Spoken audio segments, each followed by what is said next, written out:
आज शिव महापुराण जी की कथा के क्रम में आज शिव महापुराण के युद्ध खंड का आज 32वां अध्याय। इस अध्याय का नाम है शिव का शंखचूर्ण के समक्ष देवताओं को राज्य प्रदान करने के लिए पुष्पदंत दूत को भेजना। शिव जी ने देवताओं के लिए शंखचूर्ण का वध करने का मन बना लिया। गंधर्वराज चित्ररथ अर्थात पुष्पदंत को अपना दूत बनाकर शीघ्र ही शंखचूर्ण के समीप भेज दिया।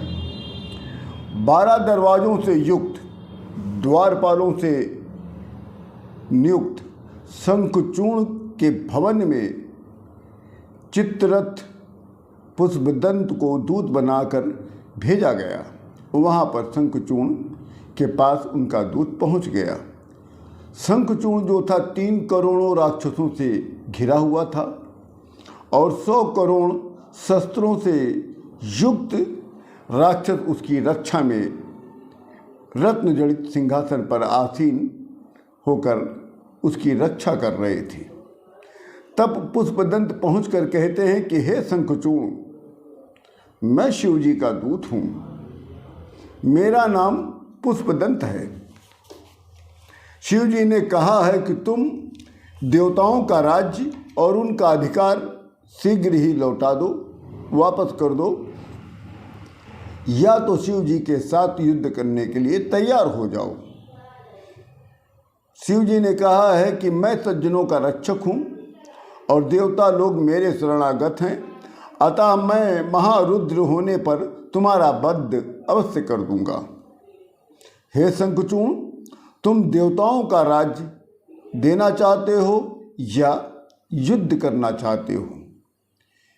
हे शंखचूर्ण दानव, जो कुछ भी शंकर भगवान ने कहा था मैंने आपसे अक्षरतः निवेदन कर दिया, और शंकर भगवान का जो वचन है वो कभी झूठा नहीं होता, असत्य नहीं होता।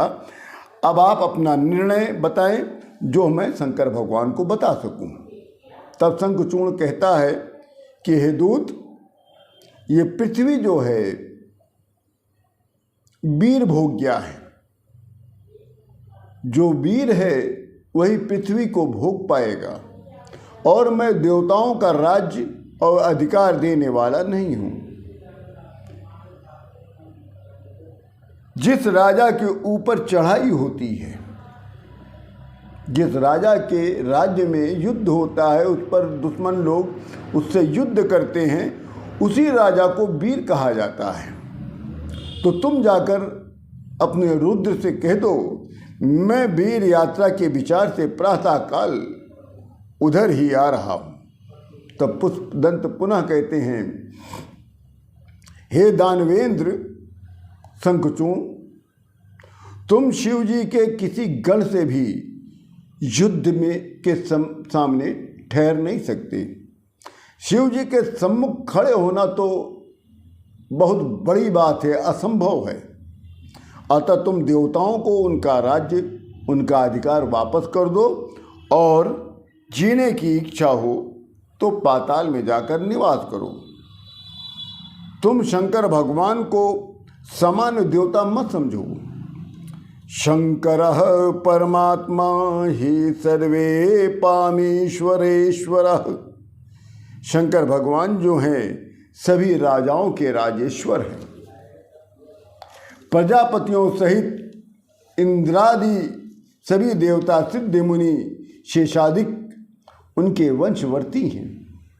हे दानव सुनो, हरे विधेस्त सा स्वामी निर्गुणः सा गुणा साहि, यस्य भ्रूभंग मात्रेण सर्वेषां प्रलयो भवेत्। शिवस्य पूर्ण रूपस्य लोक संहारकः सतागति दुष्ट हंता निर्विकारका परात्परः। हे दानव, शिव जी की आज्ञा का कोई भी अवहेलना नहीं कर सकता है। बहुत कहने से क्या लाभ, शिव जी ही परब्रह्म हैं चिदात्मा है, परमात्मा है। अतः शिव जी की बात मानोगे तो तुम्हारा ही कल्याण है, अन्यथा तुम्हारे समक्ष भय उपस्थित हुआ समझो। तब शंखचूर्ण पुनः कहता है कि हे दूत, मैं भी सत्य कहता हूँ, बिना युद्ध के देवताओं का राज और अधिकार मैं वापस नहीं करूँगा, इसलिए तुम जाकर अपने शंकर से मेरी बात कह देना। तब पुष्पदंत वहाँ से वापस शिव जी के पास गया।